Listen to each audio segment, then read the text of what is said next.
4 महीने की बात है, सरकार आपकी आएगी और भाई जो है नवंबर के महीने में दोनों कॉलेज की का जो है आधारशिला रखाने का काम करेंगे हमारा मेरी का भी और लीगल का भी। भाई दीपेंद्र हुड्डा की, भाई दीपेंद्र हुड्डा की।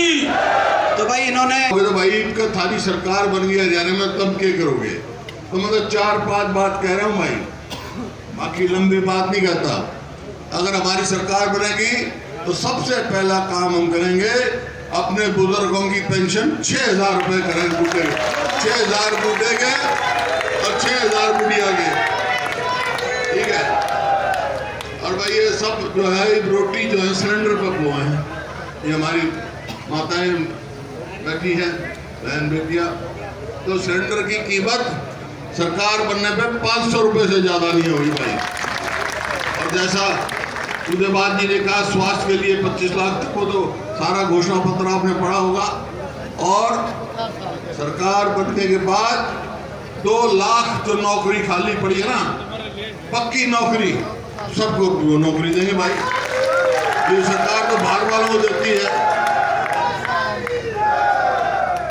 और इस सरकार ने हमने 100-100 गज के प्लॉट, लाखों प्लॉट दिए गरीब आदमी को, दलित को और बैकवर्ड क्लास को। भाई सरकार ने एक प्लॉट कहीं दिया हो, स्कीमें बंद कर दी। बात सरकार आएगी तो फिर सबको प्लॉट देंगे भाई, मकान बना के देंगे उनको, गरीब आदमी को, उनका हक है।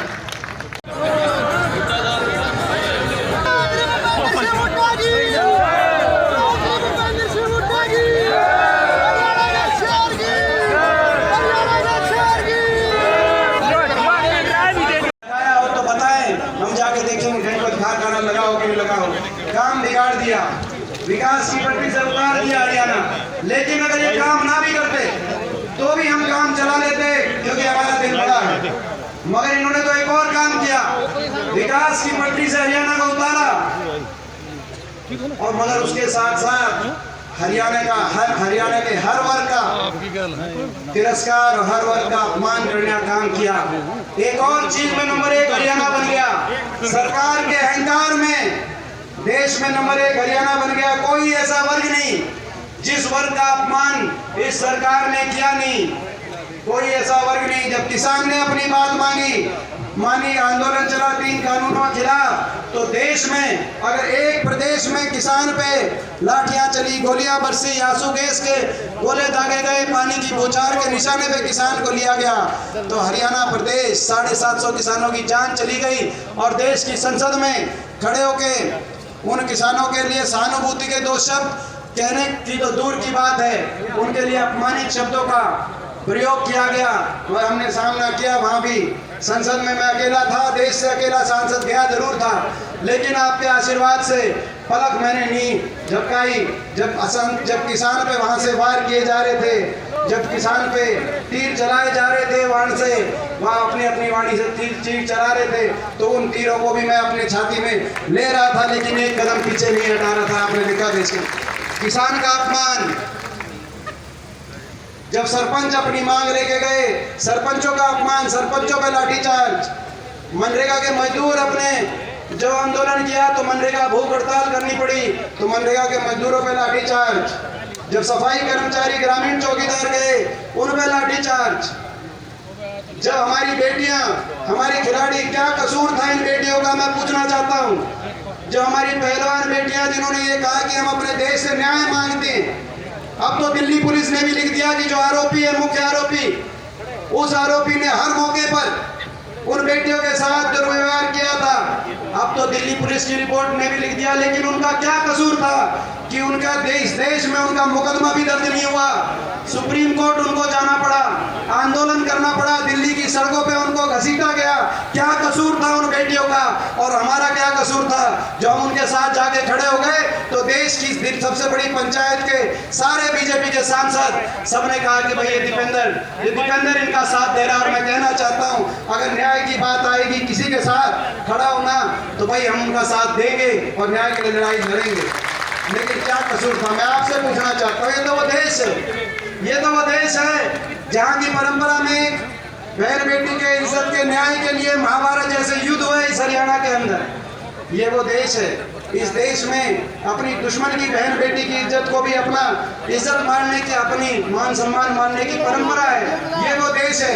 मगर ये लोग, जो लोग जब एयरपोर्ट पहुंच जाते थे, कोई मेडल लेके बेटी आती थी उनके साथ अपना फोटो खिंचवाने के लिए, इन लोगों ने उनके लिए एक शब्द, एक वाक्य भी नहीं कहा। जैसे किसान के लिए नहीं कहा, उन बेटियों के लिए ये भी नहीं कहा कि भाई आपको न्याय मिलेगा, आप धैर्य रखें, इस देश में न्याय मिलेगा।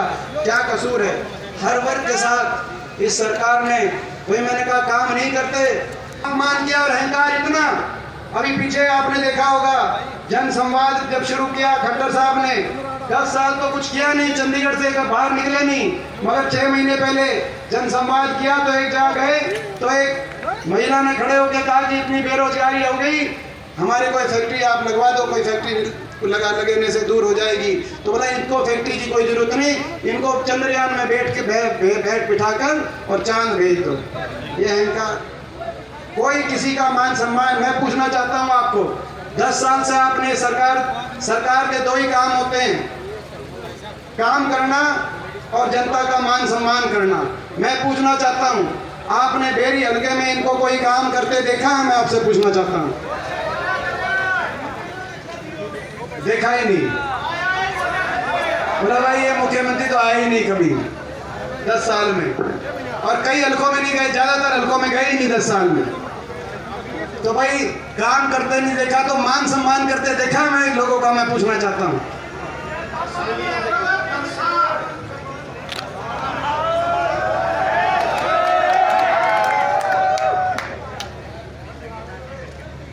ये कह रहे कि आए थे बेरी में, कॉलेज कोर्ट के गए थे, एक ईंट भी नहीं लगी, ना डीकेले कॉलेज की लगी। जिस दिन पे ना काम किया तो सिवाना में भी नहीं देखे गए। तो कहने का मतलब ना काम किया, ना मान सम्मान किया, और इसीलिए न्याय की लड़ाई लड़ रहे हैं। न्याय की इस लड़ाई में, और न्याय की लड़ाई लड़ रहे हैं इसीलिए इनके निशाने पे हैं। ये जो खबर आती है कि नई नई बात कर दी ताकि इसी चीज में उलझे रहते हैं लोग। नहीं तो यही मंडी थी, यही किसान थे हमारे समय में, अपनी फसल निकाली और सीधा मंडी में बेच के आ जाते थे। आज ना आड़ती को है, ना उसको आड़त मिलती है, ना किसान को दाम मिलता है। अभी अब आज दुष्यंत के भाई का मैं बयान पढ़ रहा था कि भाई अब तो राज जो है, जो मुख्यमंत्री है ना, नायब सिंह सैनी, उनके लिए, अरे ये तो नाम का मुख्यमंत्री भाई, डमी मुख्यमंत्री है, इसके बस का कुछ नहीं है। ये पहले तजर्बा करके देख लिया। हरियाणा में आपने देखा होगा, पहले जो ओम प्रकाश जैसे 5 हुकुम बनाए थे ना, यो बना रखा नायब सिंह सैनी भाई, कोई इसकी वो नहीं है। तो ये आपके सामने है, ये प्रदेश, ये हालात। आज अपराध का क्या हाल है? पूरे देश में 1-2 प्रदेश से नीचे है अपराध में हरियाणा। अरे बेरी का देख लो, 4 व्यापारियों को यहाँ उनको मिल चुका है। अभी बताया मेरे को, किसी को धमकी दे देते हैं, इतने पैसे दो, कहीं गोवाना में, कभी सापला में, कभी बेरी में, कभी कहीं, कभी रोज ऐसी खबरें आते हैं। एक डर का माहौल बनाया हुआ है प्रदेश में, और ऐसा लगता है कि प्रदेश में सरकार नाम की चीज ही कोई नहीं। तो कहाँ जाएंगे वे हमारे? नौकरियां देख लो, 2 लाख हरियाणा में 2 लाख पक्की नौकरी खाली है। और ये क्या करेंगे? एक वो बना दिया हरियाणा कौशल विकास रोजगार निगम। क्या उसका काम है भाई? उसका काम ये है कि कच्ची नौकरी पकाओ, ना उसकी पेंशन होगी, ना होगी 6 महीने में घर आएगा, ना रिजर्वेशन है, ना कोई मेरिट है, लूट की दुकान है। और पकड़े गए करोड़ों रुपए, उनके दफ्तर से पकड़े गए करोड़ों रुपए, हरियाणा पब्लिक सर्विस कमीशन के दफ्तर से पकड़े गए। जो ये खिलवाड़ हमारे युवाओं के भविष्य के साथ आज हरियाणा में हो रहा है, ये कोई अच्छा काम नहीं हो रहा है। इस बात की टीस है मेरे को। इसी बात से मैंने फैसला किया कि मैं अपने लोगों के पास जाऊं, उनसे पूछूं कि भाई समय आ गया है, इनसे टक्कर ले लूं मैं भाई, साथ दोगे? ये तो हरियाणा की बात थी भाई। इब बेरी की और मेरी बात सुन लो, मेरा हक भी पड़ा है, पड़ा है नहीं पड़ा है? तो फिर ये तो कह रहे थे चौधरी देवान जी कि भाई बेरी में कलोई से ज्यादा वोटों से जीतना चाहिए, इसकी चर्चा करूं। लेकिन एक बात जरूर है, हम क्यों कह रहे हैं ये, क्यों 20 है? 20 यही है ना कि ये जैसा दीपेंद्र जी ने कहा कि ये खाली सांसद का इलेक्शन नहीं है, यहाँ का इलेक्शन फैसला करेगा अगली हरियाणा में सरकार किसकी बननी है, ये फैसला करेगा, खाली सांसद के लिए शायद। और अब ये भी पूछ सकते हैं आपसे लोग, आप जाओ इस प्रकार से जो बच्चों का स्कॉलरशिप था उसमें बंद कर दी ताकि आगे बच्चे पढ़ सके। हमने हमारे घोषणा पत्र में लिखा है हम वो देंगे पूरे। तो इस प्रकार से अलग अलग काम हैं जो हम करेंगे। आपसे पूछेंगे तो आप कह भी सकते हो। और किसान का एमएसपी का कानूनी हक देंगे किसान को, कानूनी। अगर जो कोई एमएसपी से कम किसान से खरीदेगा तो उसको सजा होगी। और भाई जो ज्यादा चर्चा भी रहती है गरीब आदमी के लिए, खास तौर पे 300 यूनिट बिजली फ्री देंगे, नहीं तो हर बार बिजली का बिल रहेगा। ये बहुत सारे काम कर रहे हैं, लेकिन वो बनेगी जब आपकी सरकार आएगी। तो ये भाई ये फैसला आपने करना है।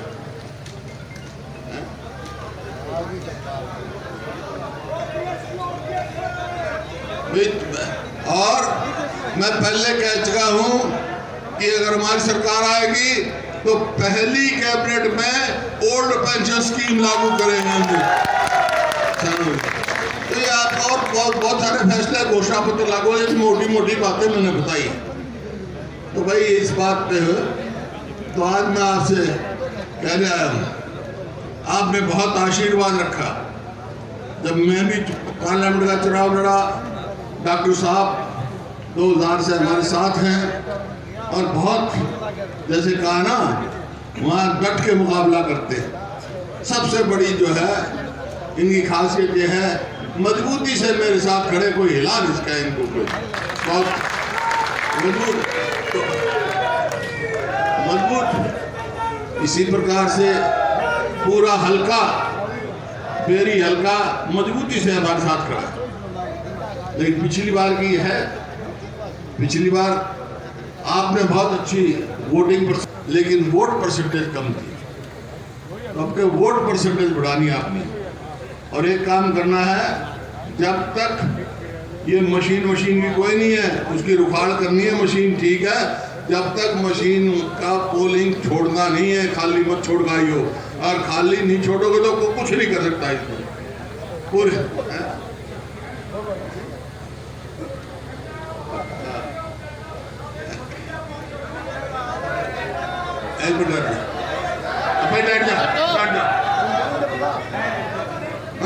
बैठ जाओ, बात कोई बात बोलो दे दे। ये अपनी बात कह रहा था तो बाद में आके मैं सब आराम से सुनूंगा तेरी बात, तेरी तकलीफ भी दूर करेंगे तो कोई बात। तो ये भाई मेरी हल्के की बात कही। देखो ईमानदारी की बात बताऊं, मेरा हक भी बनता है और आपका भी हक बनता है। ऐसी बात है दोनों भाई से, वो बहुत सारे गाँव लाहौतों के हैं, भाई कहीं भाईचारा है, कहीं वैसे हैं, दलाल है, राठी है, सारे मतलब ऐसे हैं। हाँ रोहिल है, बहुत सारे गोते हैं इस हल्के में। सबका मिलके अगर 36 बरादरी एक होकर, मैं समझता हूँ कब मेरा मन खुश होगा जब होगा ईद का भाई बेरी के वोट जो है कलोई से ज्यादा से जिताओगे तो मैं मानूंगा वो बेरी हो जाएगा। और वो कब जीतोगे 90% पोल करके 1 लाख का मार्जिन यहाँ से फिर कोई नहीं ला सकता।